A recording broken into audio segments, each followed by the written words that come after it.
blood manipulation. It sounds like one of the simplest techniques you could have in Jujutsu Kaisen. Using cursed energy, a user is able to manipulate their own blood, be it in their body or outside of their body, to do basically whatever they want. How could it be more complicated than that? Well, in a way, it really isn't. If you want to take a step back and look at blood manipulation in its most basal form, then yeah, it is just using cursed energy to control your blood. However, the simplicity of blood manipulation actually leads a lot of people astray. Because, well, yes, in premise, it sounds incredibly easy to understand. There's actually a ton most people don't know about Jujutsu Kaisen's bloodiest technique, like where it comes from, who it's used by, and how it's differently effective against cursed spirits versus cursed technique users. And I figured, now that Choso has been introduced as a main figure in the JJK anime, and everything that's going on with Yuji right now in Majulo, which I'll get into at the end of the video in case you don't want Majulo spoilers, I figured there couldn't be a better time to go over one of JJK's most prominent curse techniques. And therefore today we're going to be diving into the blood, because today we're talking Jujutsu Kaisen's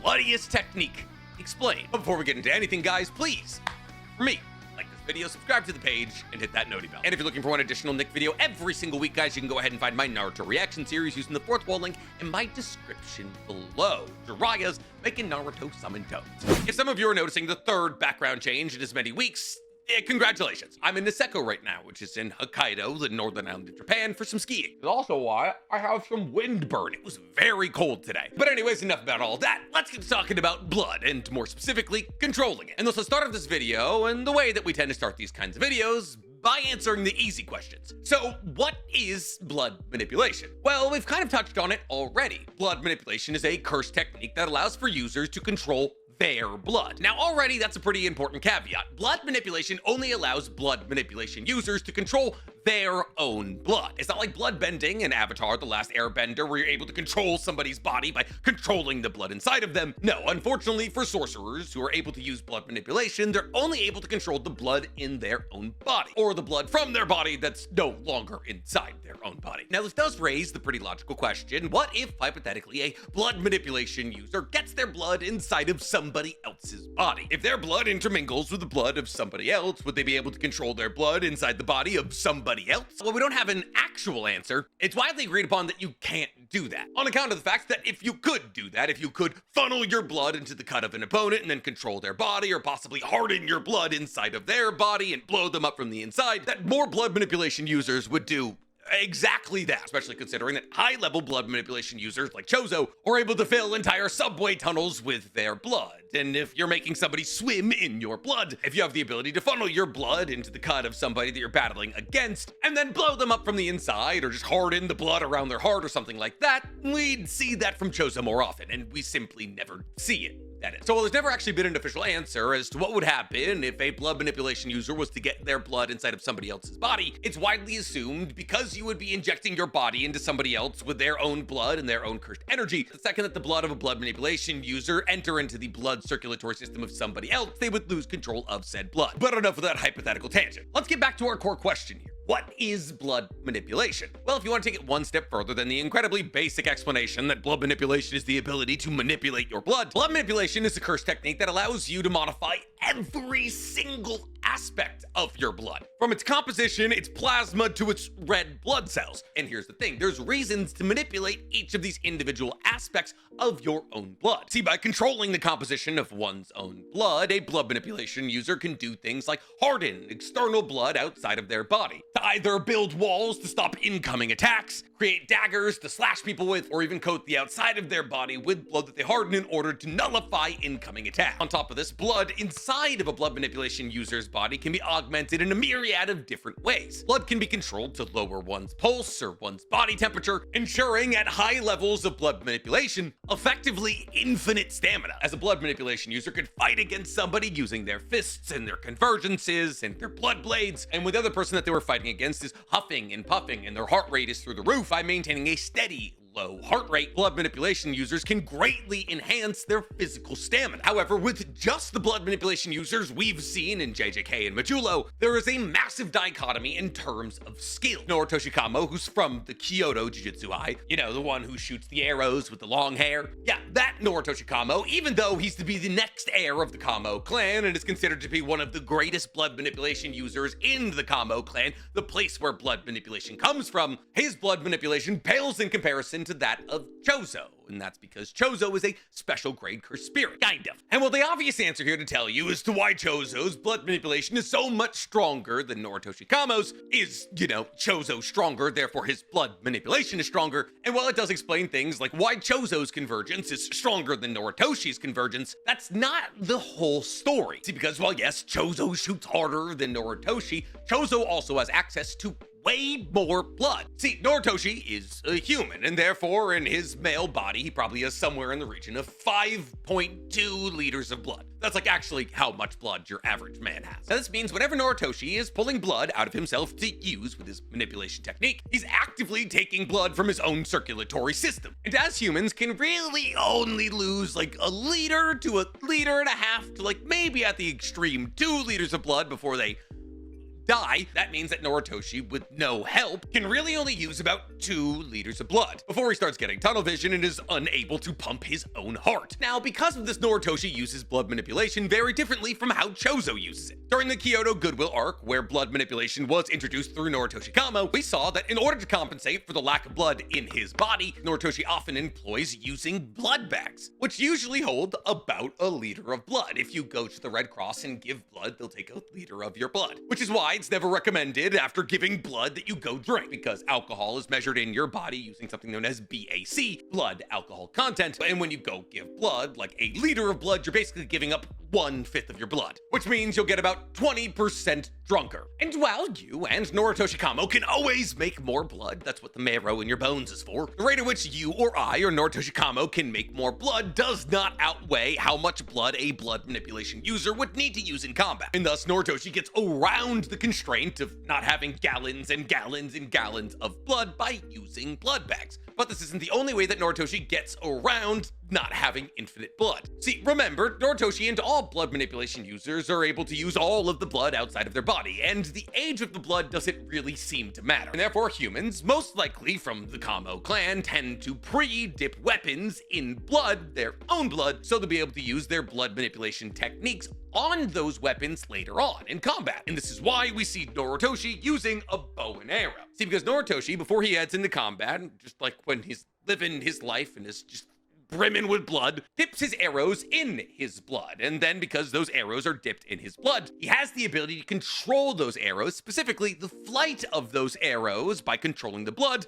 on said arrows. And this is what makes Noritoshi, I don't want to say that dangerous because like objectively he isn't, but it's a good idea. He's able to accelerate or decelerate or curve the trajectory of the arrows he fires, which is something a lot of people don't expect. And therefore, if you're one of the people in the JJK universe who could die via arrow, then Noritoshi's a pretty bad matchup for you. And thus, fortunately for Noritoshi, he's pretty effective against lower level cursed spirits. Not only because lower level cursed spirits can die via arrow to the face, but also because, and this is a fun added bonus of the blood manipulation technique, blood controlled via the blood manipulation technique is actually poisonous to cursed spirits. And thus, if Noritoshi is able to fire one of his blood covered arrows into a cursed spirit, even if it doesn't kill the cursed spirit initially, the blood of Noritoshi Kamo entering into the system of a cursed spirit, which is entirely made out of cursed energy, will begin to poison the cursed spirit. And inevitably, at least if the cursed spirit's not like super duper strong, kill the cursed spirit. However, using blood bags and dipping his arrows in blood isn't the only way that Noritoshi uses blood manipulation. See, because Noritoshi was actually the first person to show us how blood manipulation can amp your physical capabilities. See, Noritoshi, and then later on Choso, but to a higher degree, and we'll get to Choso in a second, is able to also use a technique known as flowing red scale. See, remember earlier when we talked about how a blood manipulation user is able to lower their body temperature and their heart rate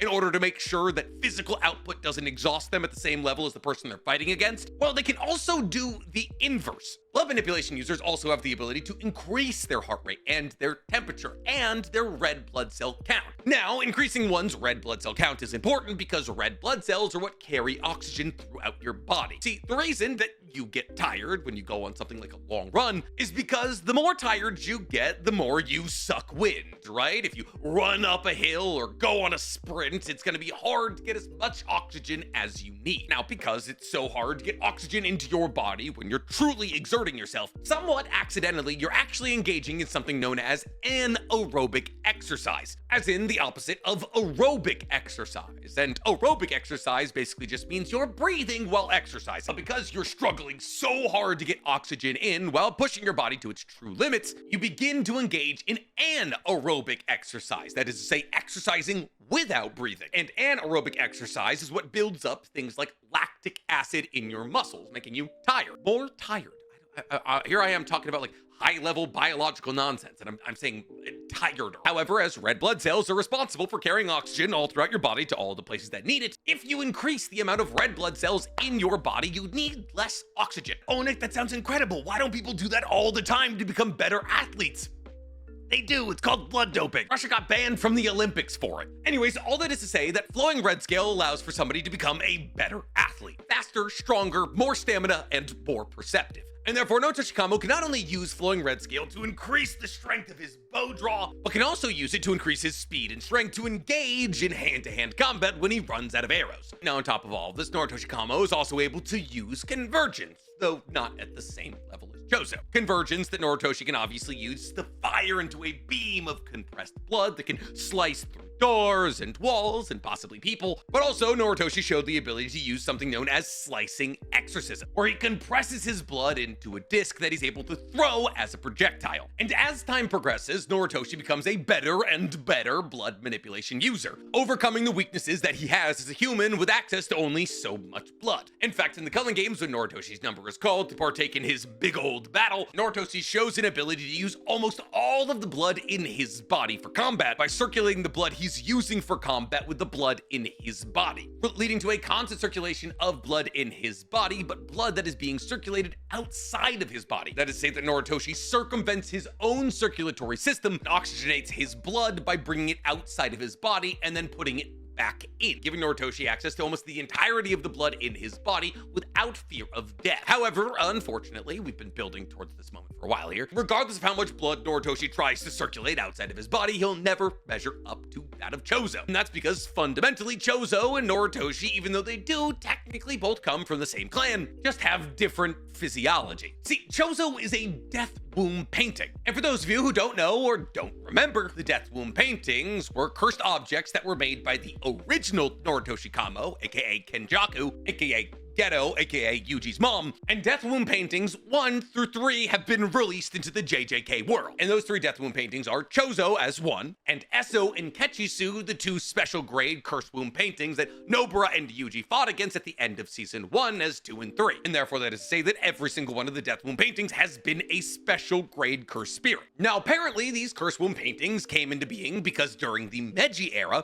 1868 to 1912 in Japan, a woman mysteriously had a child whose physiology was half that of a human and half that of a cursed spirit. Now, because somehow, some way, this woman had a child that was half human, half cursed spirit, she was ostracized by her family. And therefore, desperate to find somewhere to possibly fit in, eventually she fell under the care of Noritoshi Kamo, aka Kenjaku. However, falling under the care of Kenjaku is pretty much the worst thing that could happen to anybody. And during that time, Noritoshi Kamo was known as the most vile sorcerer alive. And therefore, he forced her to have 9 pregnancies and 9 abortions, and those 9 abortions became the Curse Womb death paintings. However, because of apparently the unique physiology of the woman involved here, all 9 of those aborted fetuses, when fully grown, because they get to grow even though they're aborted fetuses, grow into half human, half cursed spirit being, like Choso. Now this is weird, right? Because cursed spirits are made entirely out of cursed energy. They don't have blood. I mean, like, some of them do have blood. In fact, the majority of them kind of have blood, but like blood doesn't matter to them because their entire bodies are technically cursed energy, and therefore cursed spirits have access to way more cursed energy than most cursed technique users. And therefore the death paintings, or the Curse Womb death paintings, have life force that is half that of a human and half that of a cursed spirit. But because of that, they kind of get the best of both worlds. See, so long as Choso still has cursed energy, which he almost always does because he is a special grade cursed spirit, he's able to convert that cursed energy into blood. And therefore, when it boils down to it, Choso kind of has access to infinite blood. We've never really seen what is the effective limit of Choso's blood manipulation. But Nick, I thought you said earlier that the blood of a blood manipulation user is poisonous to a cursed spirit. So is Choso's blood poisonous to him? No, actually, not at all. In fact, his blood is extra poisonous to everybody. See, Choso, Eso, and Chekisu all have special blood. See, if you guys remember, in Nobara and Yuji's fight against the other two Cursed Womb paintings at the end of season 1, you'll remember that Nobara started to have some serious issues after she got the blood of those Cursed Womb paintings into her body. See, not only is the blood that Choso controls poisonous to other cursed spirits, it's also poisonous to everybody, but not necessarily in the way that it's poisonous to cursed spirits. See, if Choso is able to get his blood in, let's say, my body, while it won't kill me, it will drain me of all of my stamina, something that we saw happen to Naoya at the end of his fight against Choso. And therefore, if his opponents somehow find a way to counteract his blood manipulation or heal from the wounds inflicted by his blood manipulation, the poisoning that takes place in their body will probably win the fight for Choso anyways. But outside of having extra poisonous, infinite blood, Choso's also probably the most creative blood manipulation user we've ever seen, with a possible exception for our third entry onto this list. See, Choso, like Noritoshi, is also able to use Flowing Red Scale. However, when Choso uses Flowing Red Scale, it's actually called Flowing Red Scale Stack, which is just like Flowing Red Scale, just better. That's literally the description. He also, like Noritoshi, has access to Slicing Exorcism, which in the case of Noritoshi usually manifests as like a saw blade he throws, but in the case of Choso is usually fired as a long beam of blood, kind of like his Convergence beam, but like slightly worse. Now, the added benefit to using Slicing Exorcism is that he doesn't have to converge his blood into an orb that he claps his hands around, and thus he's able to use it faster. But also, yes, Choso is able to use Convergence, and at a much higher level than Noritoshi. And after using Convergence, that is to say, after grabbing onto that blood orb that Choso creates, it can not only use piercing blood, just like Noritoshi, a high energy blast of incredibly sharp blood that he fires at Yuji like a Doom POV, but it can also use things like Blood Edge, where he forms his Convergence into that of a sharp blade that he can use in hand-to-hand combat. Or in a case specific to that of Choso, he can also use something known as Supernova, a technique that Choso made by honing his blood manipulation abilities for 150 years. That allows for him to create small orbs of blood that he can explode with the explosive force of buckshot whenever he wants, allowing for Choso to perfectly control multiple elements on the battlefield simultaneously, and usually slip in a sneak attack. And thus it seems relatively clear that Choso is the greatest blood manipulation user we've ever seen. That is, until now in Majula. Now, to this point, I'd like to say that I'm going to be heading into some pretty heavy spoiler territories for the end of JJK's manga and Majula. But I got a couple of emails about this most recent chapter of Majula that made me realize that even people who are caught up may not know what's happening with blood manipulation, and therefore heading into Majulo's spoiler territory in 3, 2, 1. So, as I said previously, up until this most recent chapter of Majulo, I believe chapter 19, Choso was very easily the strongest blood manipulation user we'd ever seen, and maybe still is. See, because while it already has been revealed in the anime that Yuji himself is a Cursed Womb painting, because he, like all of the Cursed Womb paintings, has Kenjaku as a father. Technically, he has Kenjaku as a mother, but all of the Cursed Womb paintings probably have Kenjaku as a father. Anyways, that is to say that the reason that Choso calls Yuji a brother is because Choso identifies the fact that Yuji, like him, is a Cursed Womb painting. That is to say, half cursed spirit, half human. On top of this, because Kenjaku holds on to some of the cursed techniques of every body he ever inhabits, this means that in a sense, not only are Choso and Yuji tied together through Kenjaku, they are also tied together through Noritoshi Kamo. And therefore, while Yuji is, yes, Yuji Itadori, he is also son of Jin Itadori. He is also child of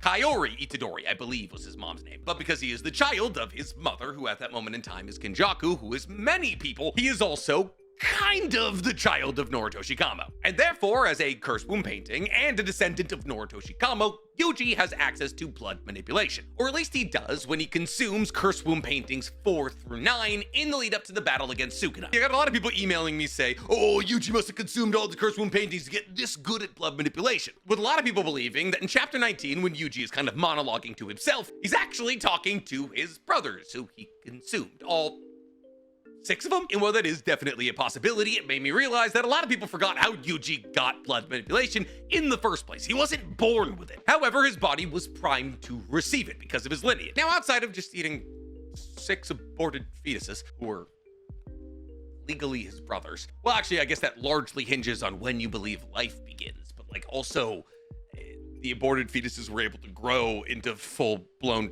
I'm not getting into it. Anyways, after Yuji slurped down 6 fetuses like somebody trying to undergo stem cell therapy who doesn't understand the real process of it, you don't consume fetuses for stem cell therapy. He gained access to a pretty rudimentary version of blood manipulation. Now, it was rudimentary because he only had a month in the preparation for the battle against Sukuna to train in it. However, even though Yuji only had a month to train in it, he displayed it in the battle against Sukuna by erupting the blood that he spit onto Sukuna's face, and by using a point-blank piercing blood on Sukuna. However, he was only able to use piercing blood because of a blood orb given to him by Choso. Now you might be thinking to yourself, Nick, I thought you said a couple of seconds ago that blood manipulation users can only use their own blood for blood manipulation. And oh, did I? So how was Yuji able to use a blood orb created by Choso to fire off a piercing blood at Sukuna? They never say. Did Choso converge Yuji's blood into a blood orb and give that to Yuji for Yuji to fire? Maybe. And that would require Choso to be able to use convergence on Yuji's blood. Did Choso converge his own blood and then hand that converged blood over to Yuji that Yuji then fired in a piercing blood at Sukuna's face? Also maybe, but then that would require Yuji to be able to fire off Choso's converged blood. And it's at this point that I would like to welcome all of you to JJK post chapter 240. I don't know, rules that once existed no longer exist because Sukuna gotta die? I don't know.